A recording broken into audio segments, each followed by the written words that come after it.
We've heard about the Serpent's Hand a lot. In almost every video that discusses groups of interest, the Serpent's Hand is mentioned. There's some people that think it's a great thing. There's some people think that they're bad news. We're gonna react to it today. It's by SCP Explained. Make sure to head on over to their channel and subscribe, guys. And let's get into this animation. Nowhere is more secure than an SCP Foundation facility. They make Fort Knox look like a revolving door with a spare key under the mat. That's why when someone or something can infiltrate without even being noticed, it's considered a major threat. And doing exactly that is what put a mysterious group of insurgents known as the Serpent's Hand on the map. But this group of interest isn't just famous for its ability to sneak into Foundation's strongholds. Like a lot of the SCP Foundation's biggest threats, from the Scarlet King to the Chaos Insurgency, the roots of the Serpent's Hand are closer than they think.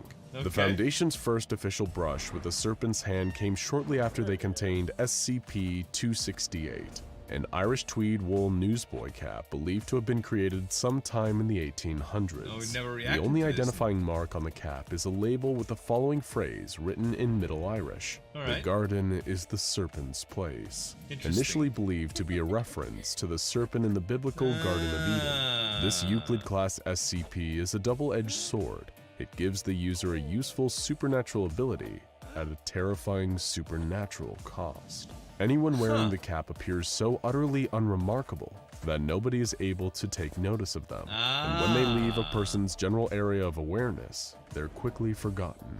The user isn't invisible, but they might as well be.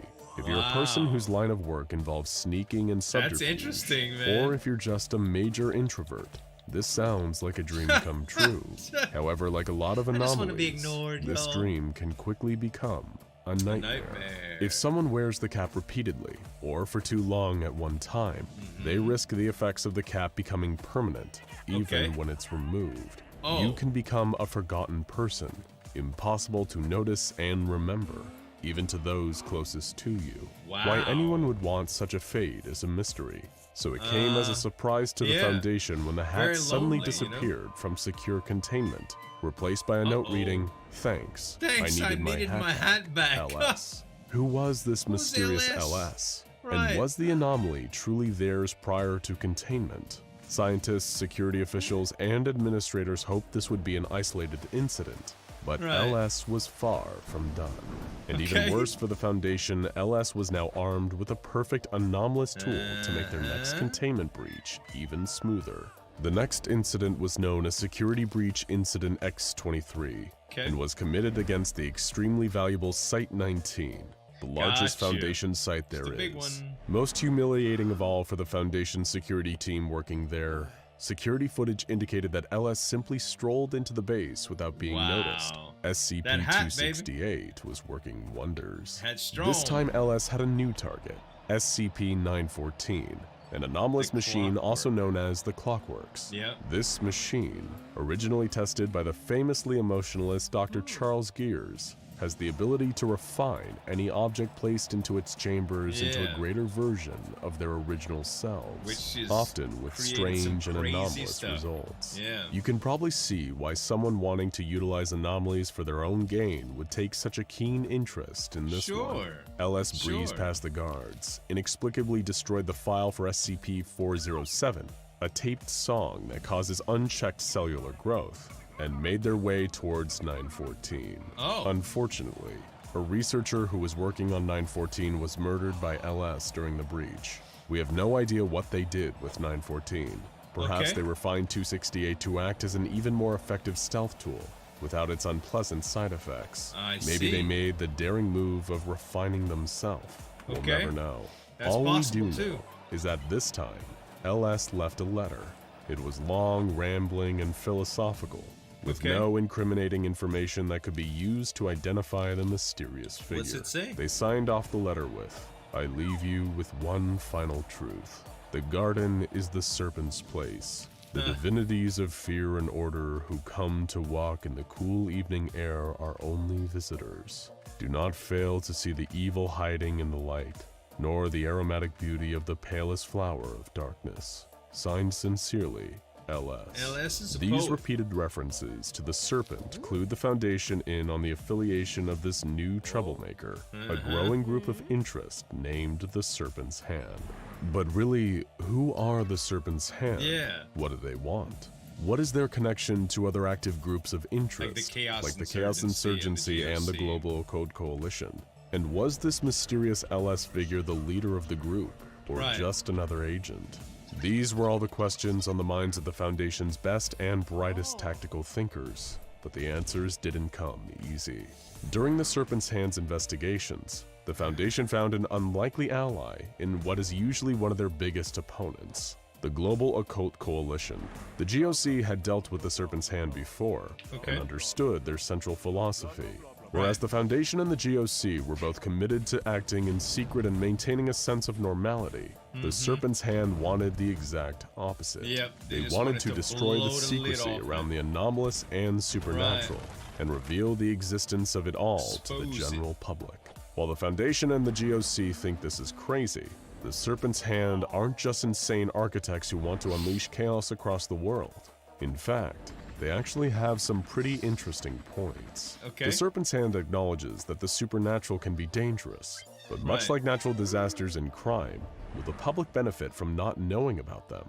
Members of the Serpent's Hand also fight for the rights of non-violent anomalous entities, particularly sentient and sapient beings. They find the Foundation's habit of containing them and the GOC's habit of killing them barbaric, and will openly use and collaborate with anomalies to further their goals.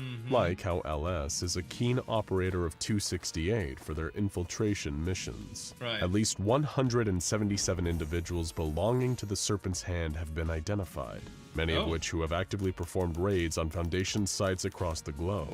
It was a mystery to the Foundation how such a small number of members could run rings around them, and seemingly be everywhere at once, until a revelation was delivered by the Global Occult Coalition. The Serpent's Hand have an informal headquarters in an anomalous location known as the Wanderer's Library, an ancient and seemingly limitless archive containing every book from every dimension in the multiverse. This location exists outside of space and time, and can be accessed through a global network of interdimensional portals known as the Ways.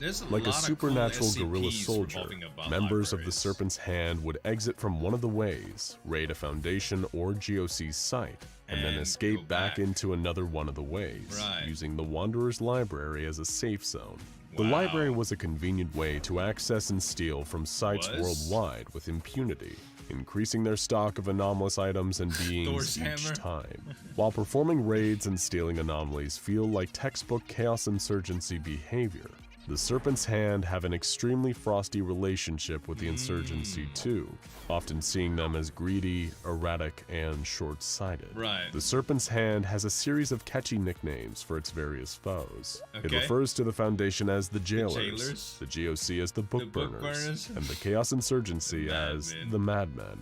The Foundation even formed a new task force known as the Bookworms, explicitly for Serpent's Hand-related missions. While the Foundation has engaged in a number of raids and skirmishes on the Serpent's Hand since their feud began, they've never been able to gather any information about who gives the orders. Only the Global Occult Coalition have been able to successfully perform a raid on the Wanderer's Library, an act that was extremely difficult and costly. It also earned the GOC a spot as the Serpent's Hand's public enemy #1, a role the Foundation isn't eager to take from them.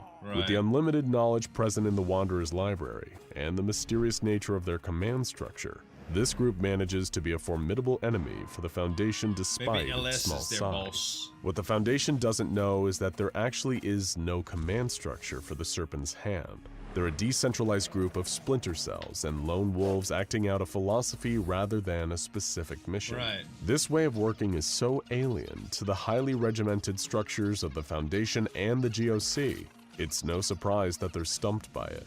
This still leaves us with one more question central to the whole mystery. If not the leader of this organization, who exactly is LS? What does LS stand for? To answer this, we must return once more to Dr. Charles Ogden Gears, the cold and robotic Foundation scientist in charge of SCP-914 research. If all the ways Dr. Gears has been described so far has made you think he wouldn't be a particularly warm and loving father, you'd be absolutely right. Just ask his estranged daughter, Allison Chow. Allison never forgave Gears for abandoning her and her mother, and she now does everything she can to get revenge on him and his precious Foundation. But here's the problem. The Gears of this dimension is not the only one who has a child with an axe to grind. Gears has been a deadbeat dad in a number of dimensions, so much so that these disgruntled daughters converge in the Wanderer's library to plot their revenge across dimensions together. This collective of Allison Chows, sometimes believed to just be one Allison, is known to the Foundation as the Black Queen. However, they themselves more commonly refer to their daughter support group turned terrorist organization as the Little Sisters. Or, if you'd prefer, the abbreviation LS. While the Serpent's Hand has no leader, the Little Sisters are some of its most devoted and dangerous warriors. They're intelligent, coordinated, and, due to their obsession with Dr. Gears, personally invested in hitting the Foundation where it hurts. After all, that's what the Serpent's Hand is all about. Striking out against the oppressors who keep a stranglehold on the truth, throwing off the chains imposed by the Foundation, and the violence visited upon anomalies by the Global Occult Coalition. If the Serpent's Hand gets their way, one day there may be a glorious world where humans and anomalies knowingly coexist. It is a nice thing to imagine, utopia even, but the Foundation's greatest concern about the Serpent's Hand isn't that they're evil, it is that they're naive. While the Serpent's Hand don't wish to usher in the apocalypse, it doesn't mean they won't by complete accident. Their kindness and understanding towards anomalies may one day make them a perfect band of useful idiots for an entity with far darker intentions. And one day, they may just release something that would really be better locked away. Just imagine if 682 was able to manipulate their society. You know, like, there's things that they can, and 682 is just an example, of course. Some of the most dangerous reality benders and things that can be just world destroyers, you know? There's no containment or moderation to their activity. Who knows what can happen? It's interesting. You know, I always thought the Serpent's Hand was just bad guys, but judging from their past, it's like one of the powers. It's like another nation at war with the other groups, you know? Interesting stuff, man. Guys, make sure to check out SCP Explained and check out these videos that are reacted to that I think you'll love. Thanks so much for watching. As always, this is Zueljin signing off. We'll see you next time.